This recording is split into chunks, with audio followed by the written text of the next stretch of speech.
నమస్కారం కోటేశ్వరరావు గారు. నమస్తే కోటేశ్వరరావు గారు, ఈ యుక్రెయిన్ రష్యా యుద్ధాన్ని మోడీ యుద్ధం అని అభివర్ణించడం ఎంతవరకు కరెక్ట్ అంటారు? అయితే ఇది భారత్ పైన ఏమైనా ప్రభావం చూపిస్తుందంటారా ఈ ట్రంప్ వ్యాఖ్యలు? అండ్ అలాగే అసలు మనం ఆయిల్ కొనుగోలు చేయడం వల్లే రష్యాకు డబ్బు సమకూరి ఈ యుద్ధానికి ముందుకు వెళ్ళడానికి మనమే ఆజ్యం పోస్తున్నాము అన్నటువంటి వ్యాఖ్యల్ని మనం ఎలా చూడాలంటారు? ఆ వ్యాఖ్యలు అసలు వాస్తవం ఎంత అంటారు? రష్యా నుంచి మనం చమురు కొనుగోలు చేయడం ద్వారా దానికి యుద్ధానికి నిధులు ఇస్తున్నాం అనేటువంటిది గతంలోనే అమెరికా చేసినటువంటి ఒక ఆరోపణ. అయితే ఇప్పుడు నవార్నో కొత్తగా చెప్పింది ఏంటంటే దానికి మోడీ యుద్ధం అని పేరు పెట్టారు. అంతకు మించి అతను చేసినటువంటి దానిలో కొత్త విషయం ఏమీ లేదనేటువంటిది గమనించాలి. అంటే గతంలో ట్రంప్ అదే దాడి చేశాడు, ఇప్పుడు నవార్నోను మళ్ళా రంగంలోకి దించాడు. అంటే అమెరికన్లకు ఒక దిక్కుతోచని స్థితిలో పడిపోయారు అనేటువంటిది మనకి కనిపిస్తూ ఉంది. మరింతగా భారత్ ని బ్లాక్ మెయిల్ చేసేటువంటి ఒక చర్య కొనసాగింపుగానే నవార్నో చేయాలి. అయితే నవార్నో లేదా డొనాల్డ్ ట్రంపే స్వయంగా చేసి భారత్ కి ఒక విదేశీ విధానం లేదా భారత్ కి తన ప్రయోజనాలు అనేటువంటివి ముఖ్యం. దానిలో చూసినప్పుడు అమెరికా ఇప్పుడున్నటువంటి పరిస్థితుల్లో ఎంతగా బెదిరించినప్పటికీ భారతదేశం రష్యా నుంచి చమురు కొనుగోలును నిలిపివేసేటువంటి అవకాశం అయితే దాదాపుగా లేదు, 100% లేదని చెప్పవచ్చు. ఎందుకంటే మనల్ని ఒక మూలకు నెట్టేశాడు ట్రంప్. మనం ఏదో ఒక నిర్ణయం తీసుకొని దాని మీద గట్టిగా నిలబడాల్సినటువంటి పరిస్థితిలోకి డొనాల్డ్ ట్రంప్ మొత్తం కేంద్ర ప్రభుత్వాన్ని యావత్ భారతదేశాన్ని కూడా నెట్టేశాడు. అందువల్ల ఈ దశలో గనక ఏ కారణంతో అయినా మనం అమెరికాకి లొంగి రష్యా చమురు కొనుగోలును నిలిపివేసినా లేకపోతే గణనీయంగా తగ్గించినా గానీ అది మన దేశం మీద తీవ్రమైనటువంటి ప్రభావం పడేటువంటి అవకాశం ఉంది.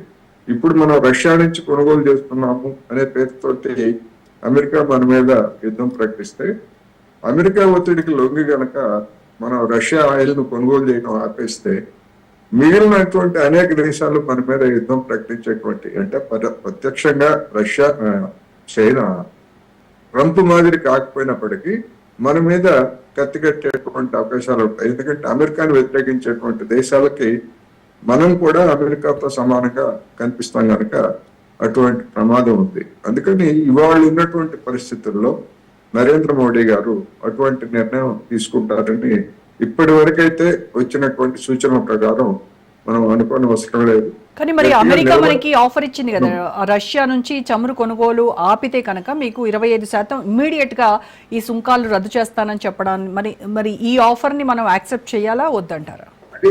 అమెరికా ఆఫర్ ఇవ్వండి ఏంటి మనకి?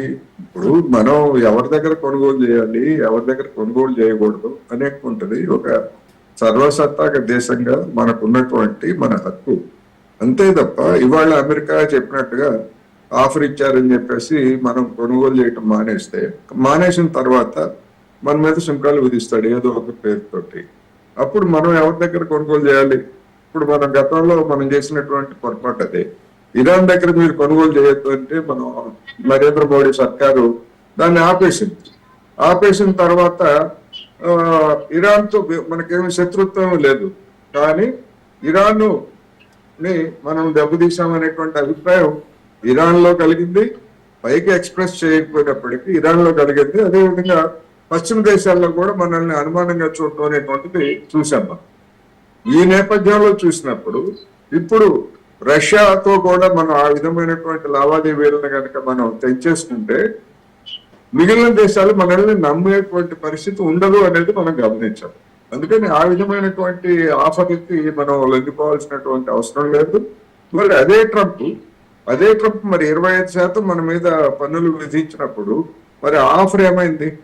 అదేవిధంగా మన దేశం మన మార్కెట్ లోకి మన పాడి పరిశ్రమను దెబ్బతీసే, లేదా మన వ్యవసాయాన్ని దెబ్బతీసే, లేదా మన కోళ్ల పరిశ్రమను దెబ్బతీసే వాళ్ళ సరుకులన్నీ కూడా దిగుమతి చేసుకోవాలనే కదా గత 6 నెలలుగా మన మీద ఒత్తిడి చేస్తున్నాడు. అప్పుడేమైంది ఆఫర్? అందుకని ఈ ఆఫర్ను చూసి మనం వాటికి మోసపోవాల్సినటువంటి పని లేదు, లొంగాల్సినటువంటి అవసరం అంతకంటే లేదు. ఈ 50% విధించినటువంటి ఈ సుంకాల వల్ల మన దేశంలో ఎస్పెషల్లీ ఏ సెక్టార్స్ పైన ఎక్కువ ప్రభావం ఉంటుంది? టెక్స్టైల్స్, అలాగే జ్యువెలరీ ఇండస్ట్రీ కావచ్చు, అలాగే మెయిన్గా చూస్తే ఫార్మా మీద ఇప్పుడు కొంత తగ్గింది అని అంటున్నారు ఎఫెక్ట్ అనేది. బట్ ఉండడానికి ఏ మాత్రం మనకి ఏ రంగాలు ఎఫెక్ట్ అయ్యేటువంటి అవకాశం ఉందంటారు? ఇప్పుడు ఫార్మా, అదేవిధంగా సెల్ ఫోన్లు, ఎలక్ట్రానిక్స్, ఈ వస్తువుల మీద 25% కాదు, అసలు ఇంతవరకు పన్నులే పెంచలేదు. అసలు అమెరికా పన్నులు పెంచలేదు, వాటిని మినహాయించారు. వాటిని మినహాయించి మీరు చెప్పినటువంటి ఆభరణాలు, లేకపోతే దుస్తులు, ఇతరత్ర వాటి మీద 25%, అపరాధ రుసుంగా మరొక 25% అని చెప్పారు. అందువల్ల ట్రంప్ కూడా టాక్టికల్ గానే వ్యవహరిస్తున్నాడు. ఏమిటి అంటే ఇప్పుడు ఔషధాల మీద, లేకపోతే సెల్ ఫోన్ల మీద, లేకపోతే ఎలక్ట్రానిక్స్ మీద, లేదా ఆటోమొబైల్ కొన్ని విడిభాగాల మీద కనుక పన్ను విధించేట్లయితే అమెరికా సమాజం గగ్గోలు పెడుతుంది. మొన్ననే మీడియాలో ఒక జోక్ వచ్చింది, నువ్వు ఐఫోన్ మీద ఆంక్షలు పెడతానంటున్నావు, ఐఫోన్ మీద ఆంక్షలు పెట్టేటైతే నీ మాట్లాడటానికి నీకు ఐఫోనే దొరకదు. ఎందుకంటే ఐఫోన్ మొత్తం బయట భారతదేశంలోనో లేకపోతే చైనాలోనో బయట తయారవుతా ఉంది, మరి దాన్ని నువ్వు ఎట్లా వాడతావు అని చెప్పేసి ట్రంప్ మీద ఒక జోక్ కూడా మీడియాలో వచ్చింది. అందుకని తన యొక్క వినియోగదారులు లేదా తన జనం ఇమ్మీడియట్ గా ఎఫెక్ట్ కాకుండా ఉండేటువంటి వాటి మీదనే ఇప్పుడు ఈ పన్నులు యుద్ధం సాగించాయి. అందుకని మన దేశం ఏం చేయాలి అనుకున్నప్పుడు ఇప్పుడు అమెరికాకి ఎగుమతి చేస్తున్నటువంటి దుస్తులు కావచ్చు, అంటే రెడీమేడ్ దుస్తులు కావచ్చు, లేకపోతే వజ్రాలు కావచ్చు, ఇంకోటి ఇతర దేశాలకు ఎగుమతి మార్కెట్లని మనం అన్వేషించాల్సినటువంటి అవసరం ఏర్పడింది. అందువల్ల తాత్కాలికంగా కొంతకాలం మన ఎగుమతులు కొంతమేరకు నిలిచిపోయేటువంటి అవకాశం ఉంది. దాన్ని సర్దుబాటు చేసుకునేందుకు ఇతర మార్కెట్లని చూసుకోవాల్సినటువంటి అగత్యం ఉన్నది. అందుకని ఎప్పుడు కూడా ఒక మార్కెట్ మీదనే మనం కనుక ఆధారపడేట్లయితే వాళ్ళు మన పీక పట్టుకుంటారు. ఇప్పుడు కాకపోతే ఇంకో వాళ్ళు, అమెరికా కాకపోతే మరొక దేశం.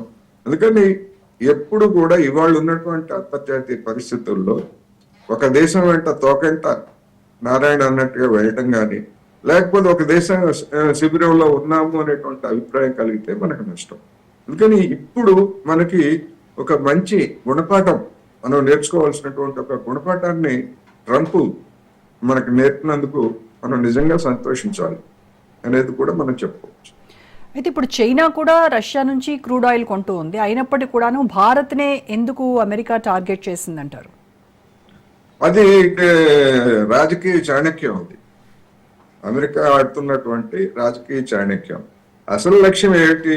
అమెరికా లక్ష్యం భారత్ ని చైనాకి వ్యతిరేకంగా నిలబెట్టాలి. చైనాకు వ్యతిరేకంగా నిలబెట్టాలి అనేటువంటి దానిలో గడిచినటువంటి 5 సంవత్సరాల్లో జరిగినటువంటి పరిణామాలను చూసినప్పుడు అమెరికా ఒక విధంగా విఫలమైంది. ఎట్లా విఫలమైంది అంటే, గాల్వాన్ లోయ తర్వాత భారతదేశం అంటే రాయబారులని మనం ఉపసంహరించుకోలేదు తప్ప మిగిలినటువంటి సంబంధాలన్నీ కూడా చైనా తోటి దాదాపు కట్ అయిపోయాయి. విమానాలు రద్దయ్యాయి, అనేక పెట్టుబడుల మీద మనం వాళ్ళ ఎగుమతుల మీద వాళ్ళు కొన్ని ఆంక్షలు పెట్టారు. ఇవన్నీ మన అందరికీ తెలిసిందే. కానీ గత ఏడాది కాలంలో నాటకీయంగా జరిగినటువంటి పరిణామాలు చూసినప్పుడు చైనా భారత్ మధ్య తిరిగి సాధారణ సంబంధాలు ఏర్పడటానికి అవసరమైనటువంటి ఎన్విరాన్మెంట్ రెండు వైపుల నుంచి కూడా ఉన్నది. ఇది ఏ మాత్రము అమెరికా ఊహించినటువంటిది కాదు, అమెరికాకి మింగుడు పడినటువంటి అంశం. ఈ మింగుడు పడినటువంటి అంశాన్ని దెబ్బతీయటం, దీన్ని అవకాశంగా తీసుకొని చైనాకి మనకి విభేదం సృష్టించేందుకు వేసినటువంటి ఒక ఎత్తుగడ ఇది. ఈ విషయం తెలియనంత అమాయకంగా భారతదేశంలో ఉన్నటువంటి ప్రభుత్వం కానీ లేకపోతే మన విధాన నిర్ణేతలు కానీ ఉన్నారని మనం అనుకోవట్లేదు. ఇది గత 2 నెలల నుంచి కొనసాగుతా ఉంది కదా ఇది. అయినప్పటికీ రేపు నరేంద్ర మోడీ గారు చైనా వెళ్ళిపోతున్నారు షాంఘై సహకార సదస్సుకి.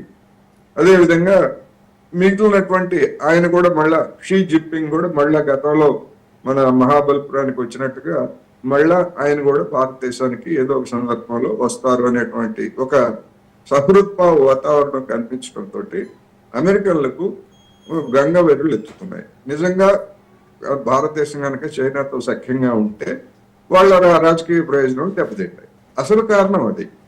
మధ్యలో రష్యాని ఒక పావుగా లేదా ఒక సాకుగా చూపిస్తున్నారు తప్ప అసలు కారణం అదనేది నాకు